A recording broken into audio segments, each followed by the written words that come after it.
Praise the Lord. சங்கீதங்களின் புஸ்தகம் 28ஆம் அதிகாரம். என் கண்மலையாகிய கர்த்தாவே, உம்மை நோக்கி கூப்பிடுகிறேன். நீர் கேளாதவர் போல மௌனமாயிராதேயும். நீர் மௌனமாயிருந்தால் நான் குழியில் இறங்குகிறவர்களுக்கு ஒப்பாவேன். நான் உம்மை நோக்கி சத்தமிட்டு உம்முடைய பரிசுத்த சந்நிதிக்கு நேராக கையெடுக்கையில் என் விண்ணப்பங்களின் சத்தத்தை கேட்டருளும்.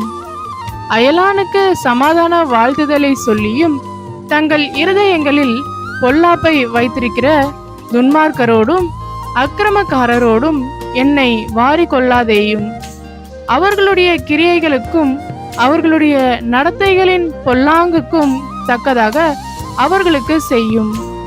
அவர்கள் செய்கைகளின் செய்கைக்கு தக்கதாக அவர்களுக்கு அழியும். அவர்களுக்கு சரிக்கு சரி கட்டும். அவர்கள் கர்த்தருடைய செய்கைகளையும் அவர் கரத்தின் கிரியைகளையும் கவனியாதபடியால் அவர்களை இடித்து போடுவார், அவர்களை கட்ட மாட்டார். கர்த்தருக்கு ஸ்தோத்திரம். அவர் என் விண்ணப்பங்களின் சத்தத்தை கேட்டார். கர்த்தர் என் பெலனும் என் கேடகமுமாய் இருக்கிறார். என் இருதயம் அவரை நம்பியிருந்தது. நான் சகாயம் பெற்றேன். ஆகையால் என் இருதயம் களி கூறுகிறது. என் பாட்டினால் அவரை துதிப்பேன். கர்த்தர் அவர்களுடைய பெலன். அவரே தாம் அபிஷேகம் பண்ணினவனுக்கு அரணான அடைக்கலமானவர். தேவரீர் உமது ஜனத்தை ரட்சித்து உமது சுதந்திரத்தை ஆசீர்வதியும்.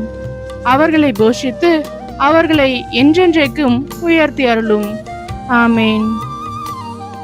துதிகளுடனே அவர் சந்நிதிக்கு முன்பாக வந்து சங்கீதங்களால் அவரை ஆர்ப்பரித்து பாடக்கடவோம்.